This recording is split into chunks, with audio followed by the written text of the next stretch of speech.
Almost all of us know the name Harriet Tubman, but how much do we know about her remarkable road to freedom? Martha Teichner maps it out for us. Harriet Tubman, proposed but now on hold as Andrew Jackson's replacement for the $20 bill. What did you learn about her in school? That she ran away from slavery, then risked her own freedom to free others? Oh, excellent. One sentence, two, if that. Harriet. Playing her was tough and exhilarating. I'm sorry, I'm gonna leave you. A new film starring Cynthia Erivo I made up my mind, I'm going back. is meant to flesh out the Wikipedia entry. When trouble comes, you'll be ready. I saw her as a young woman who had a force of will that was almost unbreakable, and she was a superhero because of that. The more you discover about Harriet Tubman, the more you realize she had to be a superhero. I'm gonna be free or die. To pull off exploits, it would be an understatement to say were daring. These are the only known representations in a photograph that we have. Kate Clifford Larson is Tubman's biographer. This is 5 feet tall. This is a representation of Tubman as a life-size person.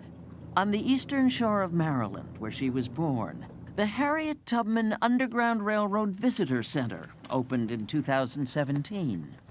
This tiny woman who could neither read nor write now has not one, but 2 national parks dedicated to her story. Would this have looked the way it did when Harriet Tubman was around here? Yes, it would have looked exactly like this. She was born here. Araminta Ross, Minty for short, around 1822. Her parents were enslaved on different plantations, And that far farm on the other side of the river. hours apart. Minty's life as a slave was horrific. It was brutal. It was cruel. She and her mother were owned by Edward Brodus, who made $60 a year, renting her out, starting when she was 6. She talked about how lonely and sad she was when she was separated from her mother, and how she would cry herself to sleep at night. And then came the day when she was about 13, that she walked into the Bucktown Village store, just as an overseer was trying to catch a runaway. When the overseer picked up one of these store weights, a 2-pound weight. That's heavy. Yes, and he threw it, intending to hit the young man who was fleeing. But Tubman had stepped back into the doorway, and it slammed right into her skull. For the rest of her life, Harriet Tubman had sudden epileptic seizures, and visions, she said, were from God. Harriet was her mother's name. Minty began calling herself that when she married John Tubman. In 1849, she escaped from this place. Right here. Right here. A place called Poplar Neck in Caroline County, Maryland, when word reached her that she was going to be sold south. Just look at a map. Imagine Harriet Tubman in her 20s, running away alone, on foot. So she would have come to this home. She managed, with the help of the Underground Railroad, to make it 100 miles to the Pennsylvania border and freedom. But then Tubman went back 13 times over 10 years. Lord, help me cross. Leading more than 70 people to freedom. This scene in the film, it really happened. And get this, during the Civil War, she became the first American woman ever to lead troops into battle near Beaufort, South Carolina. They blew up the bridge. They liberated 750 enslaved people off the plantations along that river.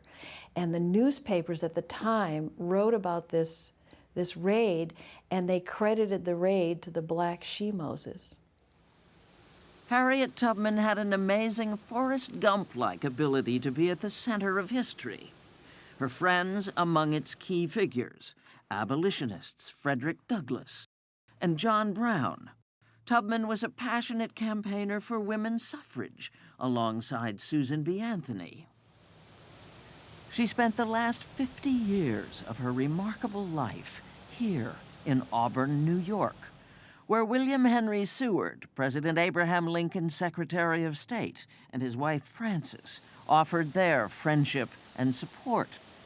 She was a regular guest here, social visitor, welcomed here. So we're entering the old house kitchen. Jeff Ludwig is education director at the Seward House Museum in Auburn. It was known that Harriet Tubman was looking to place her family somewhere and to plant roots somewhere, to build a home for herself. And so they offer her a piece of land. 7 acres. A black woman, technically a fugitive slave, buying a farm, unheard of. In 1869, she got married again to Nelson Davis, more than 20 years her junior. This is an amazing house. It was one of 9 cottages. In her 70s, she opened an old age home for formerly enslaved people and an infirmary, providing free health care to anyone, black or white. She was a lightning rod for change. Karen Vivian Hill heads the Harriet Tubman home. She was the Serena Williams of her time, okay? Bold, bad, black, beautiful. We know she was deeply religious and that she had secret pleasures. Strawberries were her favorite dessert. So we found strawberry seeds all over the property and blue and white china, which is so unlike Harriet for her to have this affection for these very fine things. So who was Harriet Tubman really?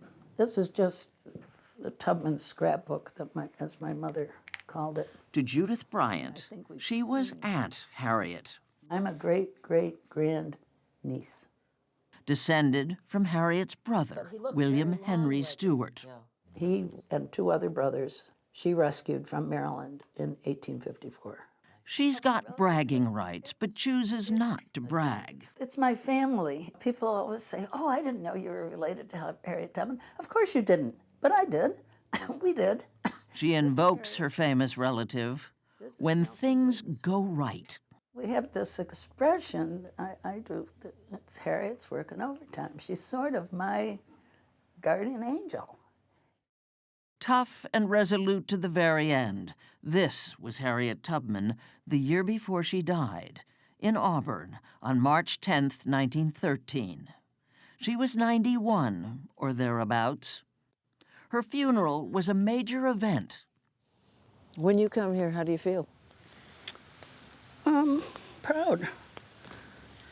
Proud.